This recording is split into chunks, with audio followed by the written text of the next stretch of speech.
escuchado mucho, y merecidamente mucho, sobre el adiós del Pepe Mújica. Muchísimas cosas se han dicho, se han analizado, se han recordado, los aprendizajes, las lecciones que nos ha dejado. Y de todas las cosas que se me han venido a la cabeza en esta semana por la partida física de ese grande de América Latina, del mundo, tan respetado, me acuerdo de una anécdota de él, un poco con él, pero sobre todo de él. Estábamos en Guayaquil, en el Ecuador. Era una convocatoria que había hecho Rafael Correa hace ya unos años. Era presidente Rafael Correa. Quería discutir la avalancha de la derecha en América Latina. Creo que era el año 2011, 2012. Fíjense que este término no es del 2025. Y se eligió Guayaquil y no Quito precisamente para facilitar la llegada del Pepe Mújica. Habían algunos líderes y lideresas de la política latinoamericana y habían algunos invitados en los cuales tuve la suerte de poder estar. Y en una de las conversaciones, recuerdo bien que fue en la previa de la comida, el Pepe Mújica, conversando con Rafael Correa, y tuve la suerte de estar delante, le dijo algo así como: ustedes los economistas, dicho en uruguayo, no con este acento andaluz que tengo, ustedes los uruguayos, ustedes los economistas se olvidan siempre del mientras tanto. Siempre tienen una obsesión por discutir el punto de llegada, pero se olvidan siempre del mientras tanto. Hablan del equilibrio en los modelos económicos, pero se olvidan de que la ciudadanía sufre y padece en ese mientras tanto hasta llegar al equilibrio. Y lo decía con mucho ímpetu, y no lo dice solo por la importancia que tiene el camino y el proceso para llegar a un lugar, sino el abandono en el mientras tanto es tan importante como pensar el punto de llegada. Y uno de los ejemplos que ponía era cuando se ajusta el salario por inflación, y el día que te lo ajustan estás feliz, pero si mientras tanto has estado mucho tiempo sin estar ajustado, estás padeciendo, estás sufriendo. Es como que te dan un día un abrigo y te quitan el frío, pero durante 30 días previos has pasado frío. Ese mientras tanto es jodido, y en economía es muy importante, y en la política también. Arrancamos, dale play, pon buena música, levanta esto, es la pizarra. Hola, hola, hola, ay, qué ganas que tenía de agarrar este micrófono pizarrero. Tenía muchas ganas de hacer radio, de volver a la radio. ¿Hace que me fui una semana o hace que me fui un año? Un año y medio, Alfredo. Un año y medio. Hay Papa Nuevo y todo, ¿no? Hay Papa Nuevo. ¿Vas a contar qué pasó? Porque ya, no sé. ¿He dicho Papa Nuevo o Papá Nuevo? No. He dicho Papa Nuevo. Hay Papa Nuevo. Habemos Papa. Habemos Papá, me parece. No sé. Bueno, le voy a dar un beso desde acá, ya inmediatamente, ahora mismo, en este instante, le mando un beso a Lola. Lola, te mando un beso. No, Lola, le mando. Ustedes que tienen que saber quién es Lola. ¿Listo? Le mando un beso a Lola, sí, le mando un besito, un mimo, una carantoña. No sigo porque no hago el programa y me voy a poner aquí baboso, perdido. Un beso fuerte para Lola. Y eso sí, tengo muchas ganas de saludar a toda la banda pizarrera con una pregunta. Momento Jesús Quintero, no perdamos las buenas costumbres. Le voy a decir al equipo que me responda con un número. Yo sé que le encantan las matemáticas a mis equipos. Mira, las caras de mi equipo ahora es: Gaby se ha desencajado la cara más que el proceso político boliviano. O sea, para que eso, esto es, Gaby está sufriendo. A ver, un numerito, solo un número. No quiero explicaciones de nada. No me vayan a contar aquí ahora nada. Un número que no tengo. Un número. A ver, el número es: de todo lo que te ha pasado en la vida, bueno o malo, ¿cuánto tiene que ver la suerte? Un porcentaje, de 0 a 100. 7%. ¿Lean? De 0 a 100, Sí. Un 45%. ¿Bahía? Sí, tuve mucha suerte. 72%. 72. ¿Cris? Por ahí más del 58%. ¿Gaby? 22%. Wow. Esta es una pregunta filosófica, existencial, que responda a nuestra audiencia lo que quiera. ¿Cuánto cree que influye la suerte, la buena suerte o la mala suerte, en las cosas que nos pasan en la vida? ¿O todo nos pasa en la vida porque hacemos cosas para que eso ocurran o no? Y lo digo en un día que es especial. Es especial porque hay mucha gente que está sufriendo las lluvias torrenciales. ¿Cuánto hay del sufrimiento por las lluvias? Mucho. ¿Cuánto hay porque el Estado no está a la altura? También mucho. Que no tengan casas suficientemente listas para abordar situaciones extremas. Lo dejo como reflexión en voz alta y le quería mandar un beso no solo a Lola, sino a toda la gente que en este momento está pasándola muy mal en buena parte del territorio argentina, en una zona de la provincia de Buenos Aires. Está lloviendo durísimo, ha venido lloviendo durísimo. Llueve en Capital, pero llueve en lugares que además para mí son muy especiales, porque es donde yo vivo habitualmente, en Capilla del Señor, en Exaltación de la Cruz. He estado esta mañana permanentemente hablando con gente que quiero mucho, cómo se encontraban, cuánto estaban las casas inundadas, de todo tipo, porque son situaciones extremas y todavía no ha pasado.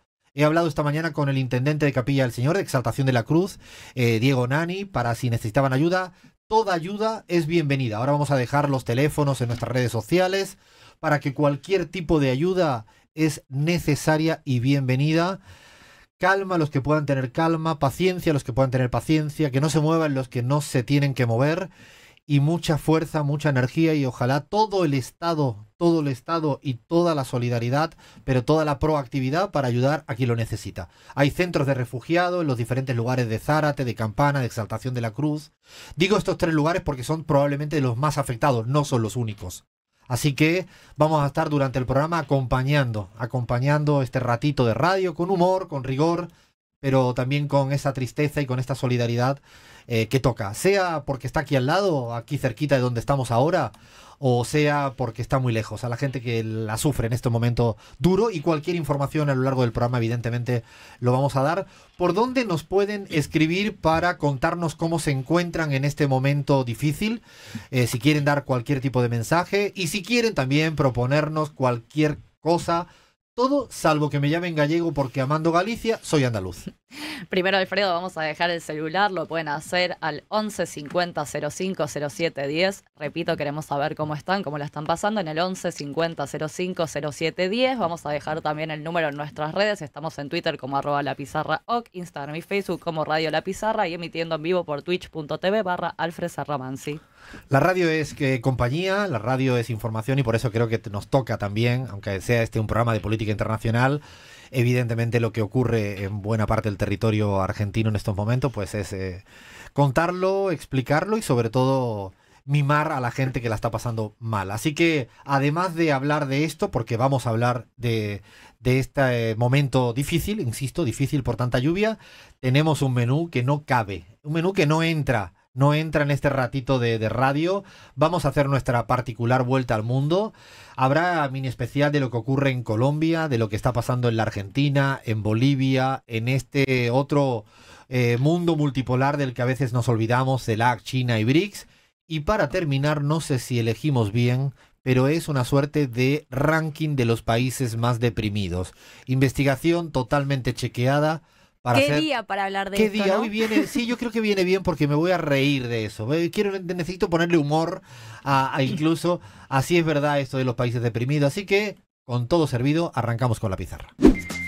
Y vamos a dar nuestra particular vuelta al mundo, con epicentro, con nuestro centro de gravedad, como siempre, en nuestra queridísima América Latina.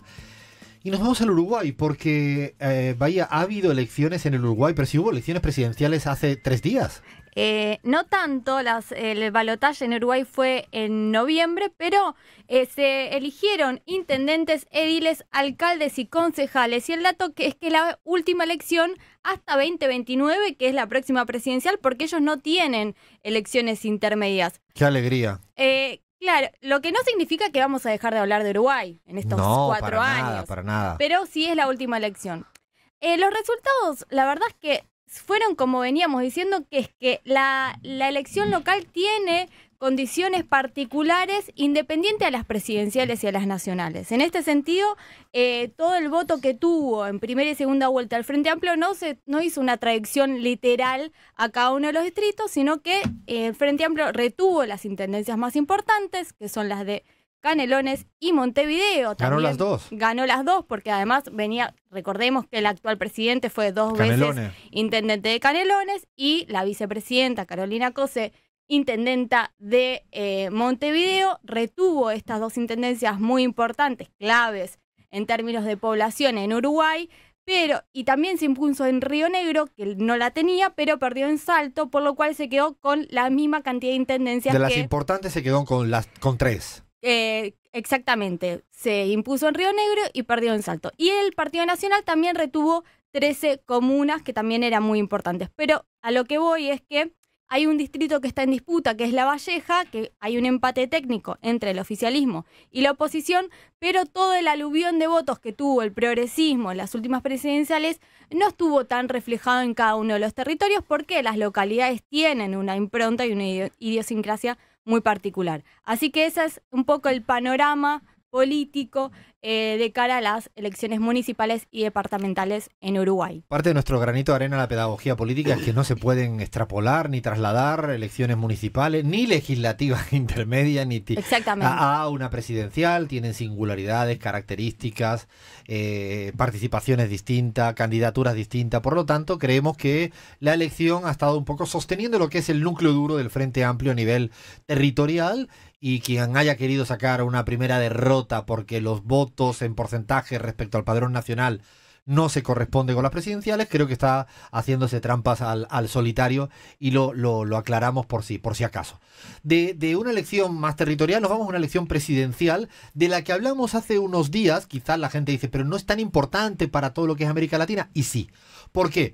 Porque fue una suerte de ensayo muy importante a nivel mundial, en Europa, que es que cuando una elección no le gustan el resultado, la tumban para volver a hacer elección presidencial. Esto pasó en Rumanía hace ya un tiempo, hubo la primera vuelta y ahora ya estamos en ciernes de la segunda. Sí, así es, Alfredo, como bien vos decías, este domingo hay segunda vuelta presidencial en Rumania, y los dos candidatos que se enfrentan, por un lado un ultraderechista, podríamos decirle, George Simeon, alineado con Donald Trump, que tiene un perfil ciertamente de una postura de un poco independiente de la Unión Europea, pero a la vez no es totalmente euroescéptico. Y por otro lado, a quien se enfrenta es un centrista. Cuando hablamos de centrista sabemos que en realidad es un centro derecha. Es un centro derecha, que es el actual alcalde de Bucarest, la ciudad más importante de Rumania, Nicu Orban, que sí es muy pro Unión Europea y también muy pro intervención de Rumania en Ucrania. Recordemos que el conflicto con Ucrania ocupa un lugar central en estas elecciones, porque Rumania es un país que es limítrofe de Ucrania, que se vio muy, muy intervenido en este conflicto, en esta guerra. Fue utilizado muchas veces como un puente de la Unión Europea, de la ayuda militar de la Unión Europea a Ucrania, y a partir de eso es que se fortaleció mucho este candidato, George Simeon, que un poco viene a capitalizar los votos que perdió Georgescu, que era el anterior candidato, que había ganado las primeras elecciones, que fueron anuladas por una supuesta intervención de Rusia a través de campañas de TikTok, etcétera. Eso fue lo que se denunció y por eso se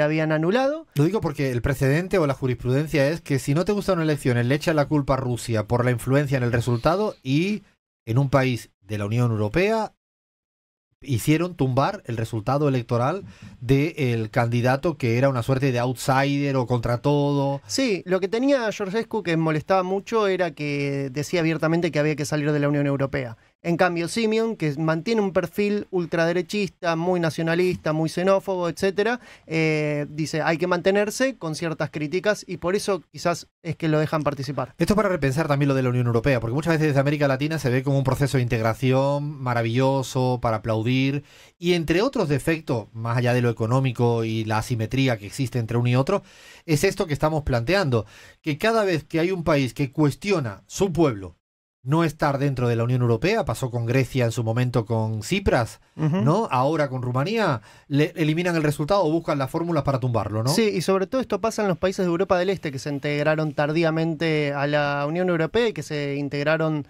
de forma periférica, tratando un poco de cubrir esa mano de obra barata en los países centrales. Por ejemplo, en España, sin ir más lejos, el 74% de los rumanos que votan tienen preferencia por Simeón, es decir, por un ultraderechista pseudo-euroescéptico, ¿no? Es como para pensar eso. Es para pensar. Y un titular de Polonia, que también tenemos elecciones presidenciales en otro país que está pegando a todo el conflicto en este momento entre Rusia y Ucrania, ¿no? Sí, tenemos primera vuelta y también se discute algo parecido. También la Unión Europea está en el centro del debate. Los dos favoritos son el candidato oficialista, Rafael Trzaskowski, perdón, la pronunciación muy difícil. A mí solo me sale Lewandowski, polaco, ¿eh? Lewandowski. A mí solo me sale Lewandowski en polaco. Que tiene una agenda pro derechos civiles, una agenda pro Unión Europea, contra el conservador Karol Nawrocki, y hay una especie de Milei polaco también, que puede ser el tercero en disputa, que es Sławomir Mencen, que mezcla un poco de conservadurismo social, muy anti-LGBT, y liberalismo en lo económico. También está ahí el Milei. A lo Milei, digamos. El Milei polaco también lo tenemos. Siempre nos gusta mirar lo que pasa en el mundo, y entonces, para cerrar este bloque de lo que pasa en el mundo lejos de América Latina, seguimos condenando el genocidio del gobierno de Israel en contra del pueblo de Gaza. Esta noche han vuelto a hacer invasión terrestre para seguir ocupando territorio, matando gente. Seguimos en la pizarra. No vengas a molestar, dicen que está todo Argentina, vamos a analizar, conversar, hablar de lo que viene pasando en la Argentina, porque viene pasando muchas cosas en la Argentina. En este último periodo, el gobierno, Javier Milei, su presidente, su gabinete han vuelto a sacar músculo sobre la pax cambiaria, la estabilidad del tipo de cambio, que lo han logrado, y empezaron pues con su jerga descalificadora habitual, aniquiladora del que piensa distinto, habitual, que es lo más cercano a una ideología nazi, el que extermina, descalifica al que piensa distinto e insulta. En esta diatriba, el presidente Milei y su gobierno sacan un poco, presumen de los resultados del tipo de cambio estable, a pesar de la eliminación del cepo cambiario o de la capacidad de obtener los dólares que quiera sin ningún tipo de límite, ¿no? Yo creo que, para ser rigurosos, habría que hablar de populismo cambiario y no de pax cambiaria. Habría que hablar de populismo cambiario y no de pax cambiaria. ¿Por qué? Porque cuando uno quiere tener una estabilidad cambiaria, una pax cambiaria, debe tener capacidad propia para tener los dólares suficientes para tener ese tipo de cambio estable. Esa es la paz cambiaria, esa es la calma cambiaria, y esa sería una estabilidad real cambiaria. Porque el tipo de cambio no es más que la relación entre pesos argentinos y dólares que tienes disponible. Si tú tienes capacidad en una economía de generar los dólares necesarios para que tu tipo de cambio se quede planchado y estable, como presume el actual gobierno, entonces estaríamos en esa pax cambiaria. ¿Por qué preferimos hablar de populismo cambiario, o de ficción cambiaria, o de irrealidad cambiaria? Es porque, para sostener este tipo de cambio, lo que está haciendo el actual gobierno es una suerte de endeudamiento eterno. Deuda externa o deuda eterna. Esta semana nos poníamos a mirar con el equipo de CELAC Data cuál era el ranking de países más endeudados con el Fondo Monetario Internacional. O sea, ustedes, jugamos a la divina adivinanza, ¿quién es el país del mundo mundial más endeudado con el Fondo Monetario Internacional, con cifras oficiales del Fondo Monetario Internacional, no con cifras de ningún tipo de usina marxista, socialista y como es mandril y todo eso? Las cifras oficiales. Sí, lo acertaron todas y todos. La Argentina. Pero no es que el segundo o el tercero estén pisándole los talones en términos de deuda con el Fondo Monetario Internacional. No, en absoluto. Quedan absolutamente lejanos. Lejanos el segundo, que es Ucrania, por cierto. Un país en pleno conflicto bélico, ¿no? En pleno conflicto bélico, tiene 14.992 millones de dólares de endeudamiento externo con el FMI. ¿Les parece mucho? Sí, lo son. Pero son muy pocos si los comparamos con los de Argentina.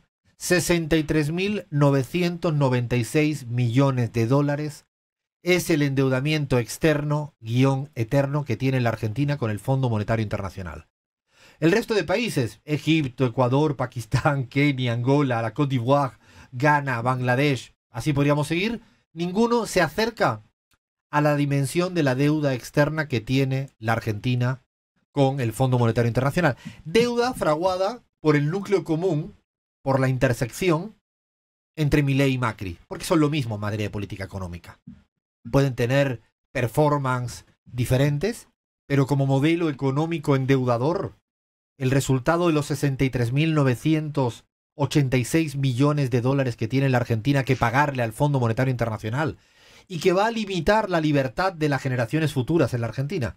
Repito, que va a limitar la libertad de las generaciones futuras en la Argentina.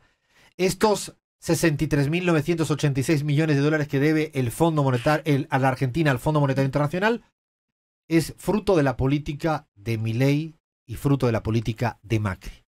Pero ¿para qué en el último ampliación de deuda externa de Milei con el Fondo Monetario Internacional? ¿Para qué era? Precisamente para estabilizar el tipo de cambio.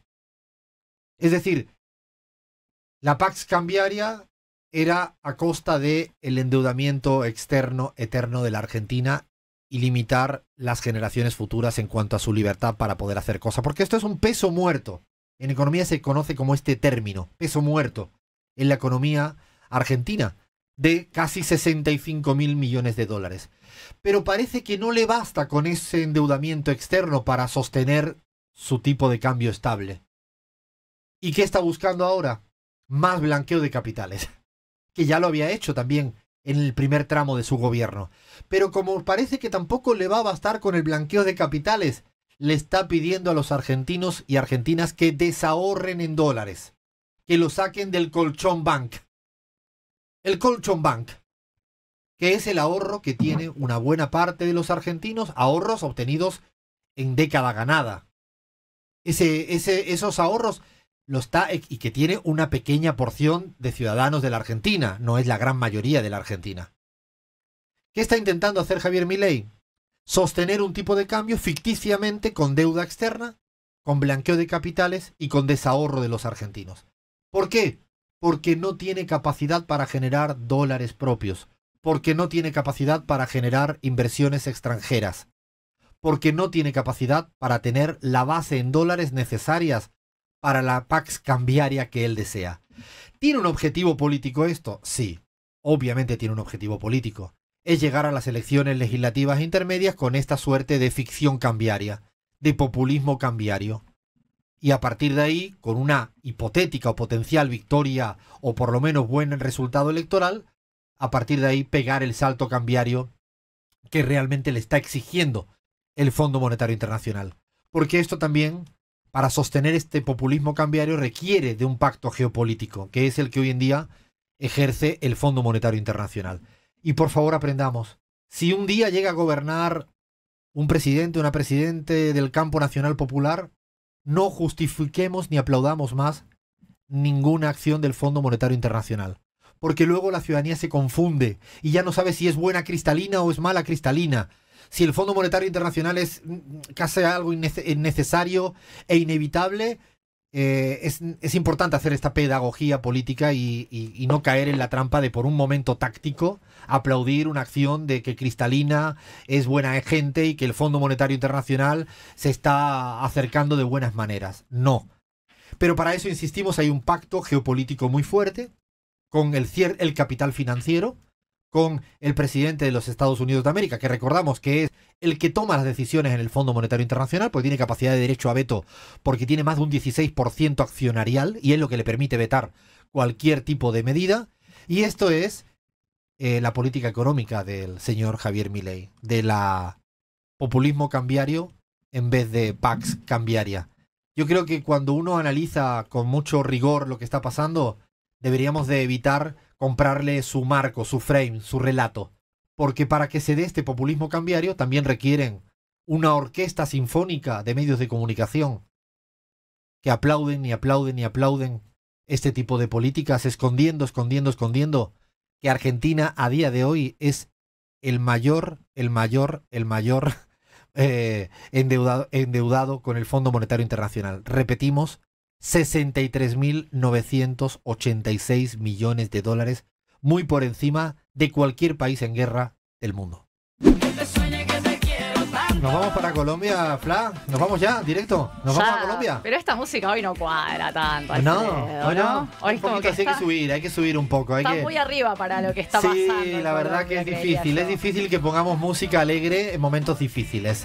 Igualmente la radio siempre es la mejor compañía, inclusive en momentos difíciles. No podemos hacer más de lo que hacemos. Seguimos llamando a toda nuestra audiencia que pueda ayudar, donar, mandar algo a los lugares más afectados: Zárate, Campana, Exaltación de la Cruz, tantos y tantos municipios.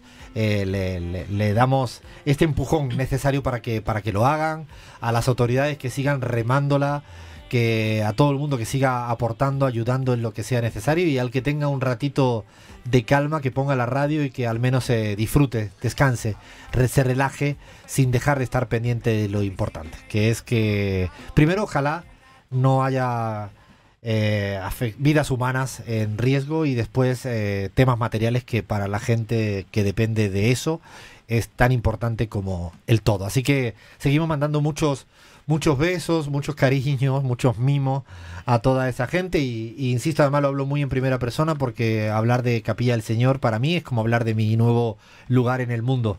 Y hoy he podido hablar con mucha gente de allá, y ojalá se siga superando, y ojalá baje un poquito la lluvia, pare un poquito y se reencauce, nunca mejor dicho, lo de reencauce absolutamente todo. Nosotros vamos a Colombia, que también pasan cosas, y cuántas cosas pasan y han venido pasando, y vamos a seguir analizando. Este año es un año muy importante políticamente en Colombia, porque es el año preelectoral, año próximo presidenciales, año próximo legislativa, y está todo bum bum bum bum, así caldeadito. El ambiente está muy caldeado políticamente y electoralmente, pero si había suficientemente elecciones a la vista, apareció una potencial, que es el centro de la controversia en Colombia a día de hoy, una consulta popular. Que yo quisiera parar un momento la pelota y decir que cuando no puedes lograr lo que quieres lograr por la vía legislativa ordinaria, si tú tienes una figura constitucional que es consultar a la ciudadanía, ¿por qué no intentarlo? ¿Por qué no intentarlo? La política es intentar también las cosas. Yo a veces creo que no siempre es lograr un poroteo, unas sumas y restas en el Congreso. Eso es el objetivo, pero intentar es hacer política, y Gustavo Petro lo está intentando. Sí, efectivamente, Alfredo. Me parece interesante primero que delimites que hay elecciones el año que viene, porque recordemos que todo esto también viene un poco de las elecciones 2022, ¿no? Donde también para mí quedó un campo medio conflictivo entre poder ejecutivo y poder legislativo. Poder ejecutivo apostaba por el cambio en 2022, reformas, pacto histórico, todo esto de la hora del pueblo, digamos, y el poder legislativo no podríamos decir exactamente lo mismo. Ya vimos durante este tiempo de gobierno que le ha hundido bastantes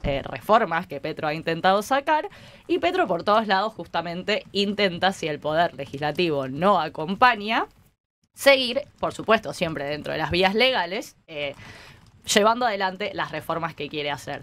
Una de las reformas que hemos hablado mucho, no sé si te acordás, fue la reforma laboral, que ya la Comisión Séptima del Senado la había hundido.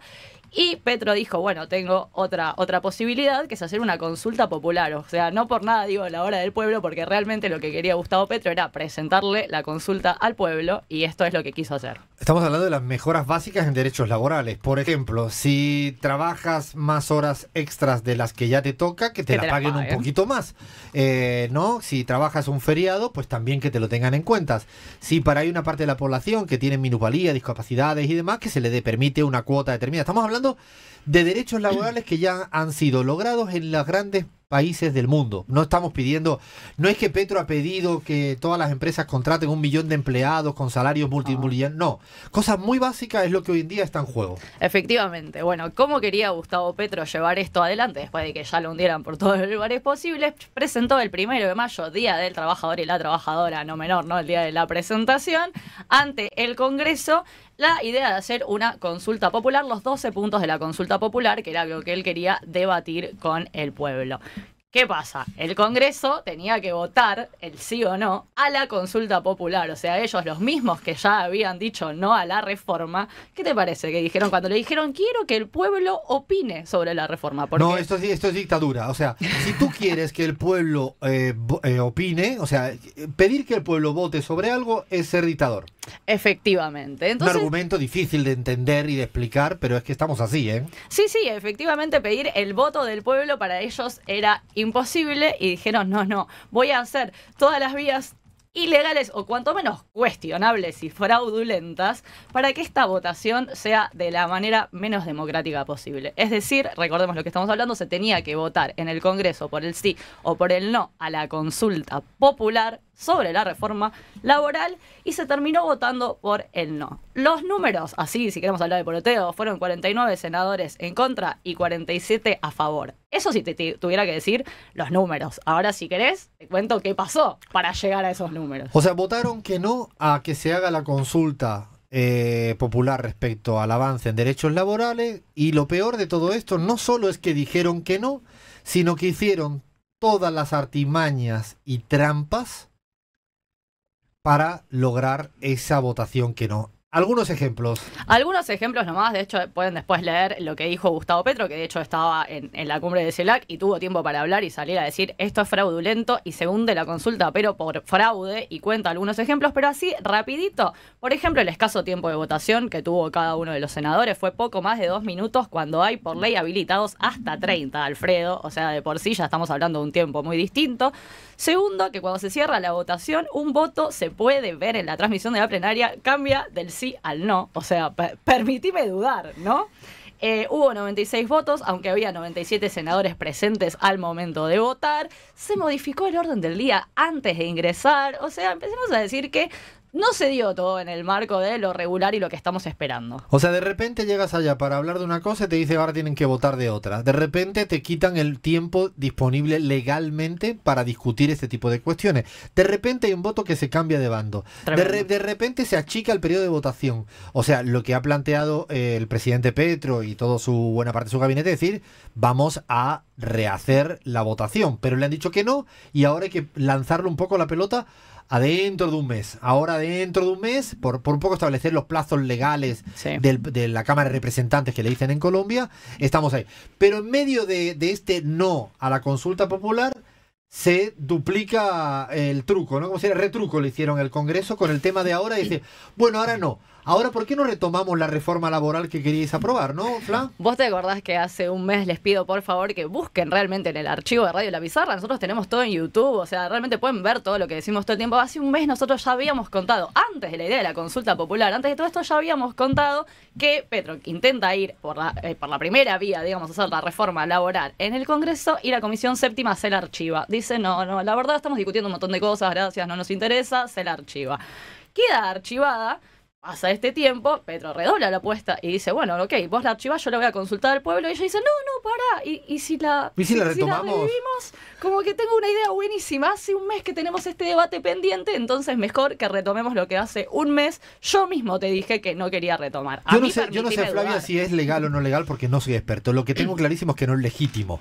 Políticamente hablando, no es legítimo. Y me interesa más políticamente hablando que si es una discusión leguleya, a mí me excede y no tengo ninguna intención de dar ninguna clase magistral. Legítimamente, esto no se puede hacer. Es decir, si tú le tumbas una reforma laboral, el Ejecutivo busca la vía de una consulta popular y ahora dice no, porque pareciera que lo que están es jugando con los tiempos legislativos para evitar que se produzca, primero, que la gran parte del pueblo que necesita ampliar derechos laborales las tenga.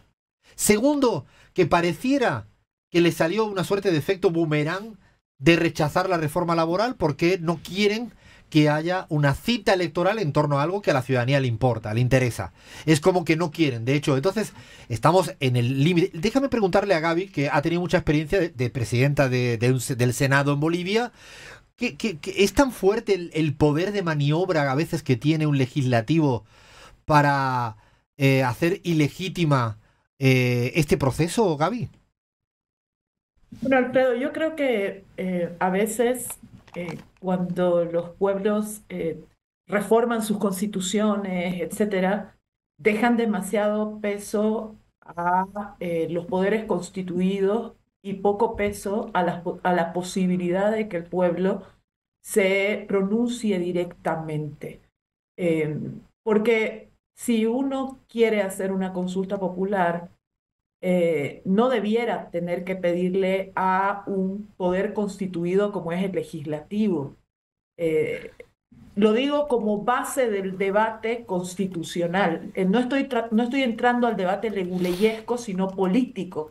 El hecho de que dentro de un procedimiento para acceder a una consulta popular se tenga que tener el visto bueno de un poder constituido como es el legislativo, le va a limitar siempre al pueblo la posibilidad de llegar hasta ese punto de poder hacer una votación. Ese es un primer elemento. Y un segundo elemento de fondo para mí es que, como tú decías, creo que lo que quiere la derecha colombiana es cerrarle la puerta tanto al pueblo como a Petro, de que pueda haber una elección que fortalezca al gobierno de Petro, rumbo también a un proceso electoral del 2026. Un éxito electoral en una consulta sería una muy mala noticia para la derecha en Colombia, y por eso evitan a toda costa que el pueblo se pueda pronunciar. Y ojo, eso no está pasando solamente en Colombia. El hecho de que nuestras constituciones establezcan mecanismos directos no garantiza que los poderes constituidos le limiten el derecho al pueblo de decidir con su voto. Fíjate que en la línea de lo que planteas, Gaby, un ejemplo también de esta semana es que después de, creo que del 1991 hasta el 2025, ayúdenme a hacer cuenta, son de 34 años, en la Constitución colombiana, que era una de las más progresistas de América Latina y del mundo en su momento, había planteado que el territorio indígena tuviera lo que se llama la entidad territorial indígena, que es una suerte de autonomía indígena para controlar y tener competencias en el territorio. Desde el 91 está aprobado eso en la Constitución, y los poderes constituidos, por seguir en la línea de lo que plantea Javi, no lo habían ejecutado. Gustavo Petro lo ha hecho esta semana. Esta semana Gustavo Petro ha logrado ese declaración de intenciones de la Constitución. Por eso cambiar es tan difícil. Sí, también quería decir algo, Alfred, en la línea de lo que decís vos y justamente de lo que dice Gaby, hablando de las constituciones y de los mecanismos que tiene y de cómo determinados gobiernos quieren darle poder al pueblo. Después de todo esto que sucedió, ¿sabes a lo que convocó? Y esto realmente a mí me llamó mucho la atención, porque me hacía acordar a cuando estudiaba historia, pero ¿sabes a lo que convocó Gustavo Petro? Convocó al pueblo a cabildos abiertos, que los cabildos abiertos también son mecanismos de participación democráticas establecidos constitucionalmente y que, si bien no tienen carácter vinculante, para mí lo que hacen un poco es ampliar la participación política y ciudadana. O sea, Petro está en modo, yo quiero escucharlos. De hecho, él mismo va a ir a uno de los cabildos abiertos y él está en modo de que venga el pueblo, que nos diga el pueblo las cosas, y yo no tengo miedo a eso. Así que para mí eso también es para pensar. De hecho, recuerdo la vez que estuvo Gustavo Petro en una entrevista con nosotros en La Pizarra, no la última, sino la anterior. Hemos tenido la suerte de tener al presidente de Colombia más de una vez aquí en los micrófonos de La Pizarra. Nos dijo que solo podía cambiar las cosas si tenías un pueblo comprometido y politizado y en movimiento. Y esto que plantea Fla de esta salida buscando cabildo, solo va a ser así, no solo ganando elecciones, es posible. De hecho, hay una entrevista que recomiendo encarecidamente de Juan Piz, que imita a un ultra concheto, riquísimo, uribista. Entrevista la semana pasada a Gustavo Petro. Es imperdible. Es imperdible. Y Gustavo Petro, cuando una pregunta le hace el ricachón, así cómico, le dice, pero tú tienes todo el poder del mundo. Él dice, no, eso la tienen las grandes empresas de este país. Y yo creo que ganar una elección es un primer paso para transformar la correlación de poderes, y Gustavo Petro la sigue intentando, y ahora estoy hablando de la primera persona, de Gustavo Petro, porque creo que es el que más lo está intentando.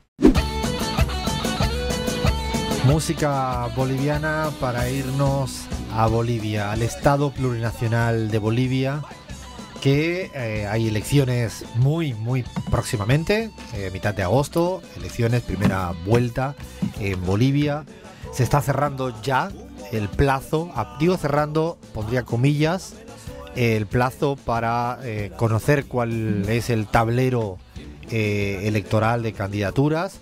Hemos hablado mucho en este programa y yo sé que hay un interés genuino siempre en Bolivia, desde Argentina, desde Colombia, desde México, desde cualquier rincón de la región. de lo que ocurre en un país que ha sido protagónico en clave político en las últimas décadas en el siglo XXI, muy importante, que ha habido un golpe de Estado en el año 2019 y que hicieron tumbar la democracia y casi asesinar a Evo Morales, a una tal Gaby Montaño que la tenemos aquí vivita y coleando y dando batalla política, a Álvaro García Linera, que luego se restituyó la democracia con una victoria aplastante popular en el 2020, con una victoria de más del 55%, donde la gente dijo no queremos ni dictadura ni propuestas de derecha económica. Y eso fue otra forma de protagonizar, ¿no? En el mundo, en América Latina, ese proceso de la revolución democrática y cultural, como se conoce explícitamente en el caso boliviano. Y a partir de ahí, a partir del año 2020 hasta el 25, han pasado muchas cosas. Entre otras cosas, el presidente Luis Arce no ha resuelto los problemas económicos del país, todo lo contrario, ha provocado una situación económica cotidianamente dificilísima. La gente no la está pasando bien en Bolivia. Están padeciendo altos niveles de precios, están padeciendo desabastecimiento en determinados rubros fundamentales. Nunca había habido en Bolivia un tipo de cambio paralelo que duplica el tipo de cambio legal, jamás había ocurrido esto. Y no solo no ha resuelto las cuestiones económicas en su quehacer de ejecutivo, el presidente Luis Arce, insistimos, que fue el ministro de Economía de Evo Morales, pero siempre tutelado por el presidente y conducido por el presidente indígena Evo Morales, no ha logrado resolver nada de lo económico. Y no solo eso, sino emprendió desde más o menos muy primera hora un proceso de persecución judicial con todo lo que tuviera un olor a popular, a una propuesta de izquierda, a sus organizaciones sociales, a líderes y lideresas campesinas, a cualquiera que le cuestionara nada. De hecho, nosotros y nosotras, de una manera muy modesta en la pizarra, fuimos sacados del aire de su programación. Nabia Ayala, ahora estamos en Bolivia, antes estábamos en Patria Nueva, y cuando hicimos 3 críticas al presidente de una manera antidemocrática, a nosotros nos daba igual en lo personal, nos duele en cuánto daño se hace a la democracia, a la discusión política, que pasen estas cosas, lo contamos en primera persona, pero somos los menos importantes de la persecución judicial que han tenido contra tantos líderes y líderes, y evidentemente contra Evo Morales, donde es el prontuario que han intentado de maniobrar sigue estando hasta nuestros días. Lo último ha sido que incluso unas siglas Frente para la Victoria en Bolivia, que habían dicho públicamente acordar con Evo Morales para cedérselas para que fuera candidato presidencial, le buscaron de una manera ridícula, ¿no?, para también cuestionar las candidaturas. El Constitucional se extralimitó a finales del 23 en una cuestión que tenía que hablar de libertad de prensa y acabó en su preámbulo hablando de la reelección discontinua que estuviera prohibida en Bolivia. Esta semana ya sí, el Constitucional se explayó y ya dijo no. Ya no vamos a... Casi era la sentencia a Evo Morales, ¿no? Lo que quería era no lo vamos a permitir. Cuestión además que no le tocaría al Constitucional, que le tocaría por competencia al Tribunal Supremo Electoral. Pero el Constitucional ha querido hacer, le han sacado cualquier tipo de inventos de causas judiciales contra Evo Morales, contra otra gente. Pongo a Evo Morales porque evidentemente cristaliza esa centralidad, ¿no?, de liderazgo en este movimiento. Y claro, a medida que se va acercando la cita electoral del 25, ha ido subiendo el tono, ¿no?, incrementándose este proceso de persecución judicial, de represión en las calles, de represión a las marchas como lo hicieran el modelo neoliberal en Bolivia y en el mundo durante mucho tiempo. Tenemos millones de ejemplos en el pasado y en el presente, desgraciadamente. Y esta semana ha sido una semana muy determinante porque el lunes creo que a la noche ya cierra el plazo para saber quién serán los y las candidatas. La derecha al final se ha fragmentado en candidaturas. Hay muchas y variadas. No lograron juntarse por diferentes motivos. Lo cual también, nota a pie de página, no siempre la derecha se juntan fácilmente. Creo que a veces uno, por desconocimiento, habla de que la derecha se junta rápidamente por intereses. Y no siempre ocurre eso. Yo diría que casi siempre no ocurre eso. Véase las internas en un sitio y en otro. No significa que luego converjan en privatizar. Sí, pero que en cambio no siempre se presentan juntitos ni juntitas. No lo lograron. Hay muchas candidaturas. Están los viejos rockeros perdedores Doria Medina, ¿no? Tuto Quiroga, ¿no? Ahí van presentándose los que siempre han perdido elecciones en Bolivia. Y al otro lado está lo que sería el 55% que votó en el año 2020. 55% del pueblo boliviano que le dijo que no a la derecha. Y está esperando hoy, está esperando a ver quién van a ser sus candidaturas. Y en este momento todavía no tenemos certeza de quién van a ser sus candidaturas. En este proceso, y ahí le paso la palabra para analizar, estoy más bien relatando para que analice Gaby todo lo ocurrido políticamente esta semana, llama poderosamente la atención también que el presidente Luis Arce le arrebató las siglas del MAS a su líder histórico y a sus organizaciones sociales. Se las quedó, le quitó la sigla, algo que no es nuevo, porque esto hicieron contra Rafael Correa en Ecuador con la Revolución Ciudadana. O sea, en el libreto de cómo arrinconar un proceso de izquierda, ya lo hicieron en el Ecuador, lo vuelven a hacer en Bolivia. Y Luis Arce esta semana ha dicho de todo, el presidente, me presento, no me presento, me presento, no me presento, me lo imagino con, yo no sé si estaba consultando a alguien de afuera, del norte, porque no puedo creer que era una decisión o una indecisión propia. Me presento, ahora no me presento, me presento, ahora no me presento. Por ahora, el fin del capítulo Luis Arce es que pone de candidato al hombre más a la derecha y más represor del gobierno del ejecutivo de Luis Arce, del Castillo. A la persona más a la derecha en el gobierno, el más represor, el más duro, el que ha dicho públicamente que está todo bien para detener a Evo, bla, bla, bla. Bueno, este hombre del Castillo es el candidato en este momento. Lo digo en este momento porque más tarde puede decir que no o que sí, o lo contrario. Lo que sí quería Luis Arce es tener a Evo arrinconado, dividir al máximo a la izquierda boliviana, y en este momento estamos en una ecuación sin saber si Evo Morales será candidato, sin saber si Andrónico, el presidente del Senado, también una persona hijo político de Evo Morales, del trópico de Cochabamba, será presidente del Senado, como decía, va a ser candidato, y sin saber muchas cosas, con una marcha multitudinaria esta semana, que terminó ayer, con una represión y gasificación, y Gaby creo que la vivió en primera persona, y con todos estos elementos, Gaby, ¿cómo lo analizas lo que está pasando? Bueno, voy a empezar con una palabra que has usado en anteriores oportunidades que hemos analizado Bolivia, pero ahora la vuelvo a poner sobre la mesa: proscripción. O sea, lo que está intentándose hacer o haciéndose en Bolivia contra el bloque popular es proscribir no solo a Evo Morales, es proscribir a todo ese bloque popular que quiere votar por Evo Morales, pero no se lo permiten. Se está limitando el derecho político de millones de personas en Bolivia que quieren votar por Evo Morales, pero que instrumentalizando al órgano judicial, al Tribunal Constitucional, al Tribunal Supremo Electoral inclusive, se proscribe a ese enorme bolsón de la población boliviana. Y una muestra de eso fue la gigantesca movilización que se dio desde el día jueves y todo el día viernes, con miles y miles de personas manifestándose pacíficamente entre la ciudad de El Alto y la ciudad de La Paz.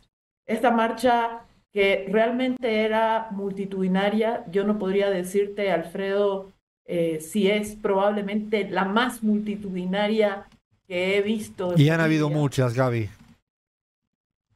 ¿Cómo? Y han habido muchas marchas multitudinarias en Bolivia. Sí. Estas miles de personas que sin el respaldo de ninguna institución estatal, privada, etcétera, sino por decisión colectiva en el caso de organizaciones sociales e individual en el caso de las personas que fueron individualmente a manifestarse el día de ayer en la ciudad de La Paz, demuestran que esos millones de personas, digamos, están peleando y luchando por participar en el proceso electoral. Mira, Alfredo, ¿qué pasa cuando tú aún más del 30%, 35%, 40% de la población le cierras la puerta de la vía electoral? ¿Qué le queda? ¿qué le queda a la gente a la cual le tiras la puerta de la democracia en la cara? ¿Será que quien pretenda gobernar luego de las elecciones de agosto, si proscriben no solo a Evo Morales, sino a toda esa gente movilizada que respalda a Evo Morales, ¿qué van a hacer con ella? ¿La van a hacer desaparecer? No, no van a poder. ¿Cómo van a gobernar? ¿Cómo pretenden gobernar si le cierran la puerta en la cara de la democracia a esos millones de personas? Pero además, Gaby, es que esto pasó en el 2019, hace nada. Esto mismo que estás planteando, esta proscripción a la ciudadanía de no permitir elegir a quien quiere elegir, pasó en el 19 y duraron un año. No solo hicieron mierda económicamente y socialmente el país, sino que al final se impuso una mayoría que quería otra cosa. Estamos otra vez en un momento distinto, con un guión distinto, pero un trasfondo idéntico. Pero además, Alfredo, en el sector popular, en el bloque popular boliviano, el movimiento al socialismo como sigla ha quedado como una cáscara vacía que no solamente ya no tiene la representación ni la legitimidad de esas grandes organizaciones sociales que lo fundaron como instrumento político allá por el año 95, sino que ponen de candidatura visible a la presidencia, como tú decías, al ministro de gobierno que estuvo a cargo de todas las operaciones donde se detuvieron más de 200 campesinos, dirigentes y gente de base que aún hoy está en la cárcel. El día de ayer, durante un mitin pacífico en la ciudad de La Paz, se encarceló a el dirigente Ponciano Santos. Y mira, Alfredo, si ustedes revisan las imágenes de esa detención, a Ponciano Santos lo bajan de una ambulancia para detenerlo. Ni siquiera en la guerra se irrespeta por el derecho internacional humanitario a las ambulancias. Pues el día de ayer se detuvo a este dirigente bajándolo de una ambulancia. Esto es impensable, pero claro, ¿qué podemos esperar después de que quede en la impunidad un intento de asesinato a Evo Morales hace algunos meses? Eso también, Entonces, la gente en la Argentina le está sonando el run run, ¿no? También intentaron matar a Cristina a disparo y no pasa nada. Y intentaron matar a Evo y no pasa nada. Y estamos en el no pasa nada, que es sumamente preocupante cuando se incorpora como normal. Claro, cuando se normaliza estos actos de impunidad, pero quien estuvo a cargo de todas esas operaciones, Alfredo, fue el ministro de Gobierno Eduardo del Castillo. Ese señor hoy entra como candidato a la presidencia del Movimiento al Socialismo, aquella sigla que fue fundada por campesinos y campesinas. Gaby, perdóname, pero eso también ha pasado a lo largo de la historia. Siglas que fueron honorables en origen acabaron siendo prostituidas en el desempeño a lo largo de la historia. Hablo del PRI en México o puedo citar el MNR en Bolivia, por poner otras siglas. Digo que surgieron con una revolución de los años 50 y acabaron siendo neoliberalismo puro y duro. Pareciera, desgraciadamente, que el MAS, con Luis Arce en conducción transitoria y ahora dándosela a un candidato de derecha, represor como es del Castillo, vamos a acabar ahí. Para terminar, Gaby, porque estamos sin falta de tiempo, ¿cómo ves qué pueda pasar en el otro lado? ¿Crees que acaban pudiendo confluir la posibilidad de que el otro sector de la izquierda, representado por Evo Morales, puedan acabar encontrando una fórmula? No sabemos cuál porque es imposible, pero acabará teniendo una candidatura. Ahí empujamos, creo que todos y todas quienes creemos en el proceso de transformación profunda en Bolivia, que nuestra expectativa es ver en un mismo bloque electoral a Evo Morales y Andrónico Rodríguez. No voy a pretender decir el cómo en el detalle, porque serán ellos como liderazgos, uno histórico y el otro emergente, quienes puedan generar esa fórmula. Pero estoy segura que esa es la expectativa que tiene la gran mayoría del progresismo y la izquierda en Bolivia, ver a Evo y Andrónico juntos. El lunes a la tarde-noche sabremos si el régimen boliviano permite que haya una candidatura o dos, o una, o media, o tres de izquierdas realmente en las próximas elecciones de Bolivia. Da mucha tristeza cuando este proceso como el boliviano encabezado por Luis Arce está tomando la deriva antidemocrática que venimos advirtiendo hace un tiempito. Seguimos en la pizarra. Y el mundo no solo tiene, ¿no?, latitudes ahí en Washington, en París. Yo a veces creo que la gente cuando mira un mapa mundi se olvida de que hay un montón de territorio donde vive gente, donde se hacen cosas muy importantes. Y luego porque hay un pensamiento a veces único, obsoleto, de creer que todo lo que pasa con Donald Trump es importante, y lo es, y le damos la importancia que tiene, porque la tiene, y todo lo que ocurre en una discusión del conflicto Rusia-Ucrania tiene repercusiones en un bloque tan importante como el europeo. Lo hablamos y hablamos de países europeos, pero hay un país chiquitito, pequeñito, ¿no?, que le llaman casualmente gigante, que se llama China, y que esta semana ha recibido a muchos líderes y presidentes del mundo, porque hay algo que se llama Ruta de la Seda, que pareciera que es importante, y cuando dice la chequera, saca el Xi Jinping la chequera, y dice, a ver, ¿cuánto voy a dar ahora de créditos? Y los números empiezan a decir, pero sí parece importante esto que está pasando. Luego, esta mirada ombliguismo occidental de creerse que todo pasa en Manhattan, o en Londres, o en Madrid, están muy equivocados, ¿no, Cris? Totalmente, Alfredo. Y bueno, ese encuentro que mencionas se dio en el marco del foro China-CELAC, de la Comunidad de Estados Latinoamericanos y Caribeños, en donde, bueno, precisamente Xi Jinping presentó, además de los créditos y todo esto, una ambiciosa ruta, ¿no? Una hoja de ruta que marca precisamente las colaboraciones, la cooperación interregional entre estos dos lugares, basados en 5 pilares claves, ¿no? Que son, se habló de solidaridad, se habló de desarrollo, de civilización, de paz y de conectividad entre los pueblos.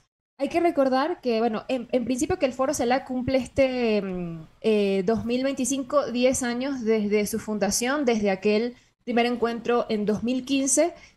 China ya es el segundo socio comercial de América Latina en su conjunto, pero si lo vemos con lupa en países específicos, Chile, por ejemplo, ya China sería el primer socio comercial de algunos países específicos en la región, ¿no? Ha pasado de ser un inversor, de dar plata o de dar créditos, a un interlocutor político privilegiado, y que China en este sentido esté privilegiando de alguna manera un encuentro regional y no solamente fragmentado por países, habla justamente de la importancia de las relaciones entre estos dos bloques que conforman, me diría, posiblemente la mitad de la población mundial, ¿no?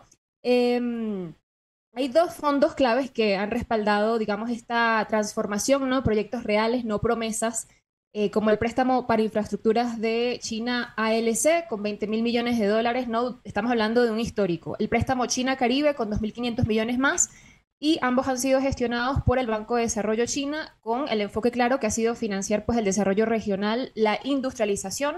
No vamos a hablar de todos los proyectos porque son muchísimos, pero yo creo que más allá de las cifras o del cuánto, habría que fijarse sobre todo en el cómo, porque la forma en la que China se vincula con la región es sin condicionalidades, sin recetas de austeridad, sin cesión de soberanía, ¿no? Y yo creo que eso definitivamente, bueno, representa un giro en la forma de hacer política internacional. Una de las claves, digamos, de este encuentro habría sido, bueno, Colombia. El presidente Gustavo Petro es el presidente pro tempore de la CELAC, y en este encuentro ha decidido, pues, sumarse a la iniciativa de la Franja y la Ruta, este megaproyecto global de infraestructura lanzado por China también hace una década. El presidente Gustavo Petro lo ha dicho muy claro: Colombia, América Latina, somos libres, soberanos, independientes, y tenemos el derecho de relacionarnos con quienes queramos, ¿no? Y dijo, ¿me escuchaste, Donald Trump? O sea, ¿me escuchaste, Donald Trump? ¿Me escuchaste, Donald Trump? Además, también radicó formalmente su solicitud de ingreso al Banco de los BRICS. Se reunió recientemente con la presidenta del Banco de los BRICS, Dilma Rousseff. A partir de esto, por supuesto que a Estados Unidos no le ha agradado para nada y ya han salido al ruedo a responder. Dicen que se opondrán energéticamente a proyectos recientes y próximos desembolsos por parte, por ejemplo, de instituciones financieras que responden a los intereses de Estados Unidos, digamos el Banco Internacional, el Banco Interamericano de Desarrollo. Dicen que no van a aceptar que se financie a ninguna empresa controlada por el gobierno chino en Colombia, al igual que en otros países de la región donde la iniciativa de la Franja y la Ruta tengan proyectos. Gustavo Petro ha respondido a esta cuestión y ha dicho, bueno, que ciertamente pues tienen todo el derecho a no financiar proyectos, ¿no?, que sean de alguna manera de sus competidores. Y el que ha sido embajador de China en Colombia ha dicho, bueno, pero Estados Unidos tiene todos los bonos, se los ha comprado China, así que de alguna manera nosotros financiamos esa economía. Así que bueno, por ahí van los tiros con este encuentro, Alfredo. No ha sido un encuentro menor, aunque la prensa no le haya dado tanta importancia. Estar el presidente de Colombia, más presidentes de la región allá con China. Y en un titular lean al lado no geográficamente, pero sí geopolíticamente, también pasó algo muy importante en Moscú, ¿no? Sí, fue muy importante el 80 aniversario del Día de la Victoria, 9 de mayo de 1945. El Ejército Rojo vencía y obtenía la rendición incondicional de las Wehrmacht, de los nazis. Muy importante también subrayar que fue el Ejército Rojo quien liberó un campo de concentración como Auschwitz y todos los campos de concentración de Europa del Este, pese a que un sector del sionismo no lo quiera admitir. Y por otro lado, que estuvo hubo una presencia muy grande de los líderes del BRICS. Por ejemplo, Lula da Silva y Xi Jinping presenciaron ese desfile y bueno, habla un poquito también de ese nuevo polo geopolítico que empieza a emerger con más fuerza y que desaísla, si existe la palabra, a Rusia en términos geopolíticos, ¿no? No le quiten importancia a lo que pasa en Rusia, a lo que pasa en China, para hablar de lo que pasa en el mundo. Seguimos en la pizarra. Bueno, Alfredo, en síntesis, en las escuelas del Estado hay que canalizar el potencial de los niños desde el jardín hasta la secundaria en actividades que son artísticas y deportivas. Sacar los chicos de la calle, no permitir que lleguen a la calle. Mente y manos ocupadas. Felices de que hayas vuelto con nuevo papa. Yo la verdad, atribuirle 0 a la suerte en cuanto a una vida sería adherir a la meritocracia y no adhiero a la meritocracia. Beso a Lola. Nosotros en pleno Barracas, Avenida Patricios, Martín García, calle Ruiz Díaz de Guzmán, entre Tomás Liberti y Gualeguay, una vez más sin luz por la lluvia. Hace más de 2 años que estamos con este problema. Una vez más, estamos sin luz. Gracias.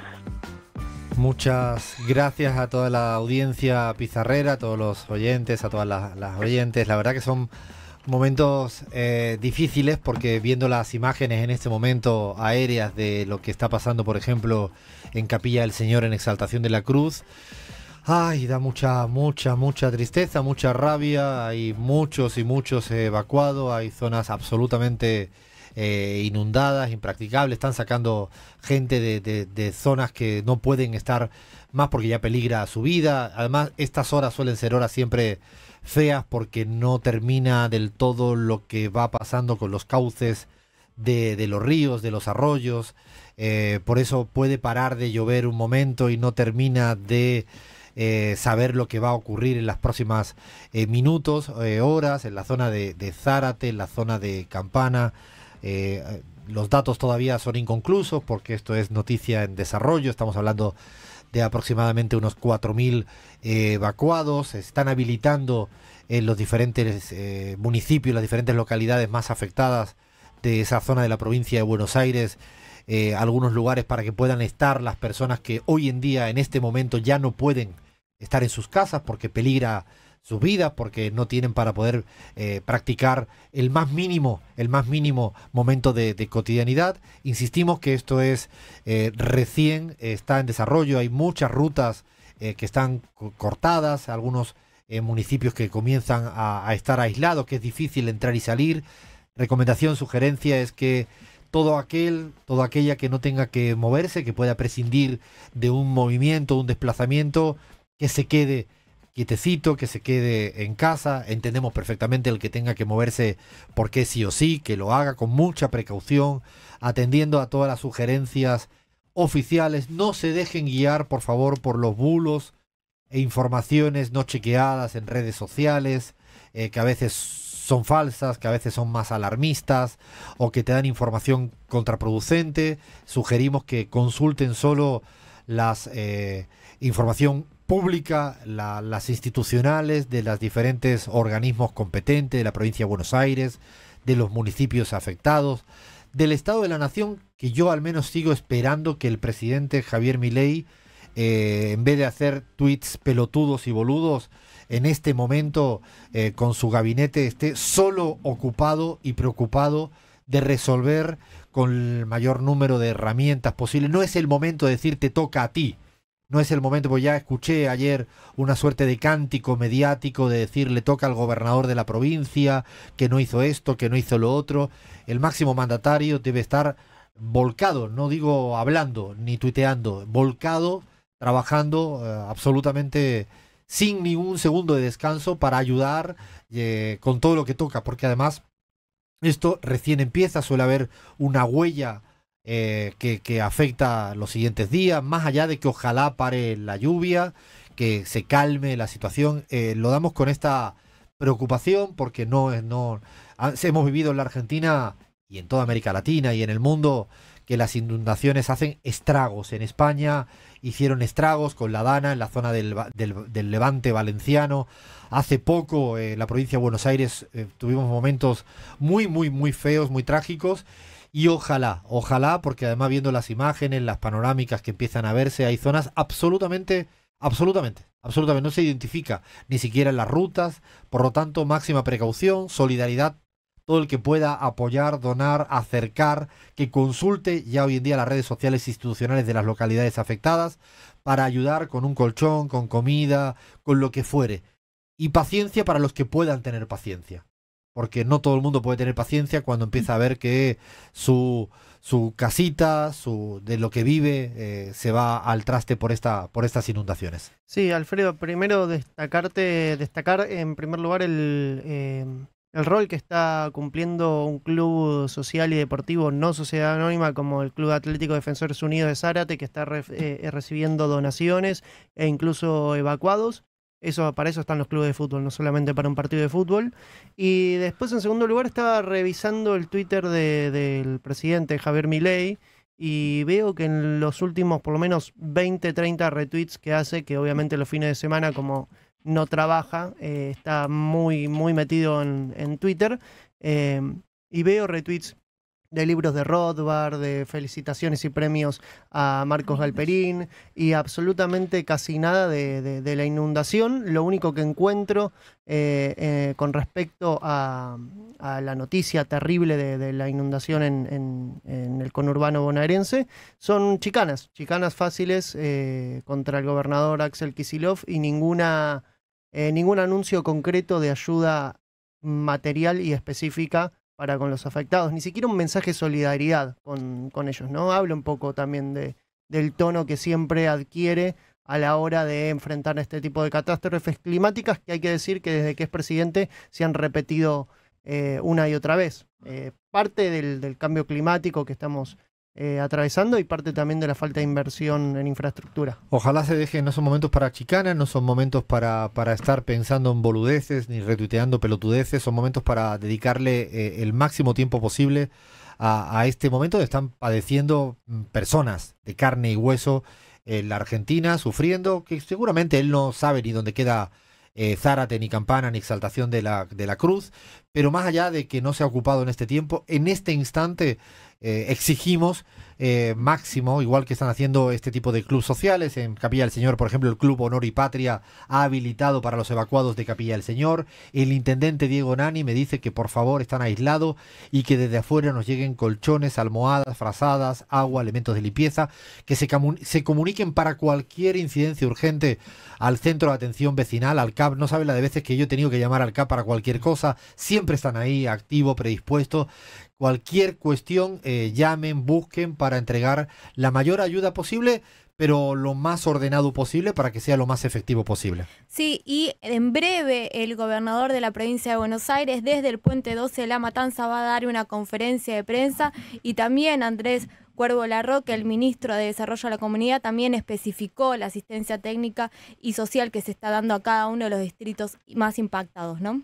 Alfred, para mí es importante recordar con todo esto que dicen ahora de los clubes, bueno, de los lugares a los que asistir y tal, que obviamente por favor colaboren con todo lo que se necesite, pero a la hora de dar ayuda pregunten qué es lo que se necesita. No es momento para sacarse ropa de encima, tacos, no es momento para andar haciendo limpieza de placar. Realmente si se necesitan colchones, detergente, lo que sea que se necesiten, consulten a las autoridades pertinentes y den lo que se necesite, porque es muy importante en estas situaciones. Uno de los retweets recientes de Javier Milei: Escuela Austríaca de Economía, les comparto este libro de Rothbard, uno de los más importantes, Poder y Mercado. Eso es lo que tiene para ¿A qué hora darle ha sido eso? Recién, hace 15 minutos. Esto es lo que tiene para decirle a los inundados: compartirle un libro de Rothbard. La verdad que yo lo que pienso que más allá de que haya sido evidentemente votado por una mayoría de la Argentina con las reglas del juego electoral, es ilegítimo que un presidente en este momento esté provocando a la ciudadanía que está sufriendo con sugerencias de la escuela austríaca y de no sé qué. Poder y Mercado, un libro de Rothbard, claro, a los inundados. En este momento no le estamos pidiendo nada más que esté ocupado y que tenga un cierto respeto y de cuidado democrático por la gente que está, insistimos, un cuidado institucional por su rol, más allá de sus boludeces, que las practique en privado. Está bien, pero debe tener un cuidado porque está pasándole a la gente muy mal. Como en toda inundación que se produce en cualquier lugar del mundo. Se necesita mucha ayuda, mucho cuidado, mucha solidaridad desde los micrófonos de Radio 10 en este momento. Lo máximo que podemos hacer es mandar muy buena vibra, muy buena onda y seguir pidiendo que el que le pueda ayudar el uno al otro, que le eche una mano por la vía de la solidaridad de la ciudadanía, que es muy importante en estos momentos, y por la vía institucional, que es el que tiene el músculo o debe tener el músculo para resolver, porque en este momento solo pueden llegar a determinadas zonas absolutamente que estoy viendo inundadas, maquinaria que solo puede tener el sector público, el Estado y los hospitales, el que no pueda ir hoy en día a la sanidad privada, que son la mayoría de la ciudadanía que está hoy en día sufriendo esto, están trabajando sin parar, insistimos, en Zárate, en Capilla del Señor, en toda la zona de Exaltación de la Cruz, en Campana, que son las zonas infinitamente más afectadas, la zona de Areco, que también estamos viendo imágenes que dan mucha tristeza. Un abrazo con mucha solidaridad desde aquí, desde Radio 10. Seguimos en la pizarra. Ya nos van quedando, poquitos minutos. Probablemente teníamos un guión, pero los guiones están para tirarlo a la basura cuando toca tirarlo a la basura. Porque si en este momento está hablando el ministro de Seguridad de la provincia de Buenos Aires, Javier Alonso, al lado del gobernador de la provincia de Buenos Aires, Axel Kicillof. Escuchemos a ver qué están diciendo. A comentar el ministro de Desarrollo de la Comunidad, Andrés Larroque, lo que se ha hecho en materia de asistencia en los municipios de la provincia donde hay evacuados o donde hay necesidad de parte del gobierno provincial. Bueno, desde el día de ayer ya estamos asistiendo, son 30 los distritos que estamos asistiendo, por supuesto los del interior están más afectados. Hemos puesto en funcionamiento el día de ayer la mesa de emergencia del Ministerio, está el subsecretario Santiago Fidanza, estuvo en Zárate a la mañana, está en este momento en Salto y está llegando la asistencia. Estamos hablando hasta este momento de 66.000 kilos de alimentos. Estamos también con 3.500 colchones, 3.500 frazadas, con 5.000 bidones de agua y 2.500 kits de limpieza, que es la asistencia incipiente. Por supuesto, para consolidar todo lo que tiene que ver con la asistencia en materia social necesitamos que que baje el agua, que podamos hacer los relevamientos pertinentes, pero en función de la información que tenemos hasta el momento y en coordinación con todos los intendentes e intendentas de los distritos afectados, estamos haciendo esta entrega ahora y, por supuesto, poniendo a disposición todas las capacidades del Ministerio y del Estado provincial en general. Gracias. Y ahora un pequeño informe también del Ministro de Salud sobre los eventos que ha habido en materia de problemas a lo largo de estos días, de la noche de ayer y hoy. Bueno, el sistema de salud está completamente operativo, eso es lo más importante. Si bien se registran zonas alrededor de hospitales que está dificultando el acceso, están todos los hospitales funcionando, no se ha recibido información o no ha llegado el agua a perjudicar la atención en ninguno de los hospitales. Eso nos permite, por el momento, no tener grandes complicaciones en materia sanitaria, que pueden ser simplemente las derivadas de no poder transitar por rutas para poder hacer vinculación en asistencias de mayor complejidad en eventos no relacionados con la inundación, sino que le suceden a la población. Trabajo coordinado con todos los municipios, con todos los secretarios de salud. Por el momento la cuestión sanitaria está contenida. Vendrá luego de esto, como decía el Ministro de Desarrollo, todo el relevamiento de los tratamientos crónicos perdidos, de las complicaciones que puede verse a mediano y largo plazo, que también iremos acompañando a toda la población. Insisto en la prevención, lo importante ahora, como decía el Ministro de Seguridad, es mantenerse en los hogares, en lugares seguros, no transitar, no exponerse a situaciones de riesgo. Todavía tenemos por lo menos 24 horas más con alguna situación de alarma, así que esperemos seguir todos cuidándonos y atentos a las alarmas que se den en cada territorio y a través de la provincia de Buenos Aires. Bueno, y para terminar, primero comentar que el Ministro de Seguridad y funcionarios de todas las áreas de gobierno están en territorio. El ministro estuvo en Zárate ayer durante toda la noche prácticamente, participando de los rescates, coordinando la actividad, en la que también agradecemos el trabajo conjunto. Acabo de cortar con la ministra Bullrich Nacional, así que para ponernos de acuerdo y coordinar las actividades. Después, por último, decir que esto fue absolutamente extraordinario. El agua que cayó fue equivalente a la que cayó en Bahía, equivalente a la que cayó en La Plata cuando fueron las grandes inundaciones, y la verdad que lo que se está haciendo hoy es dar una respuesta, pero también mirando los pronósticos y las perspectivas, decir que todavía la situación crítica probablemente se extienda hasta la noche de hoy, tal vez más, que tiene que ver con movimientos de un frente frío, pero que también puede traer tormentas de viento. Así que, para ser muy claro, para todo el pueblo de la provincia, muchísima precaución en toda la provincia, intentar no circular, sobre todo en las zonas más afectadas, no salir a la ruta.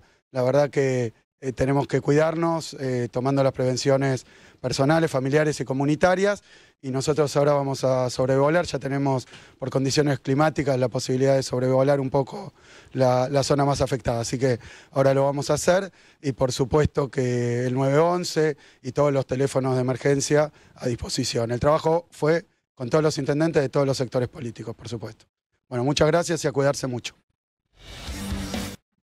Hemos escuchado al gobernador de la provincia de Buenos Aires, Axel Kicillof, a buena parte de su gabinete, pues dando las indicaciones, sobre todo mucha prudencia, dejando claro que todo el que pueda evitarlo no se mueva de su lugar, que todo el que lo necesite llame a los teléfonos públicos de emergencia, que todavía esto puede durar durante unas horas, porque no se sabe cuál va a ser el devenir de toda el agua caída, un número que a mí se me ha puesto una cara un poco descompuesta del volumen caído de agua, equiparable a lo que pasó en Bahía, lo que pasó en la ciudad de La Plata hace tiempo. O sea, estamos hablando de estragos que ocurren y que es difícil de contener. A partir de ahora es tener capacidad desde el Estado, del sector público en ayudando. Ha dejado claro también que se está trabajando coordinadamente con todos los municipios, con todos los intendentes, con independencia del color y el signo ideológico y político. Son los momentos donde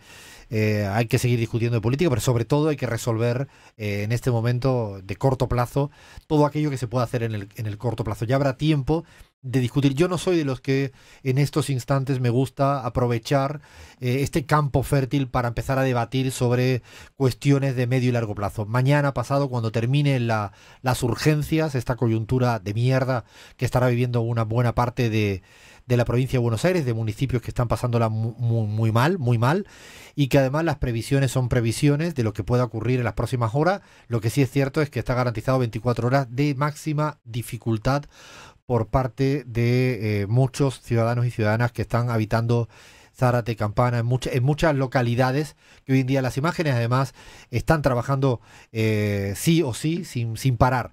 Insistimos, no dejarse llevar, por favor, por noticias falsas, redes sociales, comentarios ociosos e irresponsables, seguir un poco las pautas que establecen los que le tocan en estos momentos de hacer y de responder, tienen competencias asignadas. Sí, la alerta roja y la alerta naranja continúa entonces hasta durante todo el día en las zonas más afectadas. Recordemos las zonas más afectadas: Exaltación de la Cruz, Capilla del Señor, Campana, Zárate, también gran parte del conurbano sur.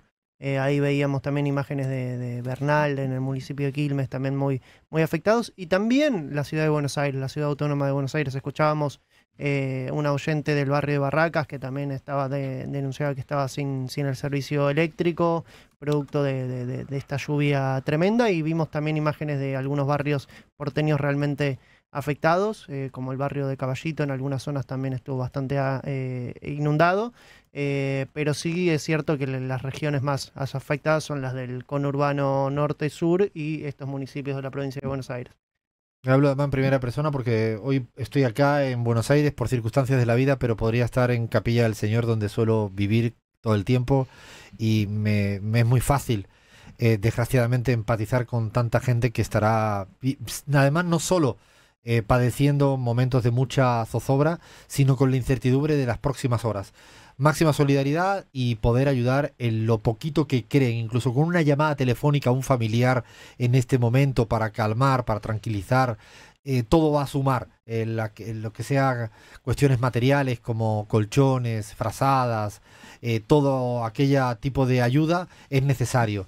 Y en la medida de lo posible, como decíamos, tener prudencia y paciencia para los que puedan tenerlo. Hay muchas líneas telefónicas, muchas zonas que se han quedado sin luz, que han saltado todas las térmicas de muchas zonas por la cantidad de agua. O sea, yo en mi casa estoy sin agua, sin luz desde el día de ayer, porque ha caído mucho. Estaba hablando con Gustavo Silvestre, que también se acercó a una zona que él quiere mucho y que decía que era impracticable, imposible de poder llegar. Así que respirar hondo, profundo, y que el Estado, con todas sus herramientas posibles, y ojalá tenga más y más y más para poder amainar o amortiguar o ayudar en la medida de lo posible, y ojalá no haya, primero, ningún tipo de pérdida humana, y el menor número de pérdidas materiales, que para mucha gente es su día a día.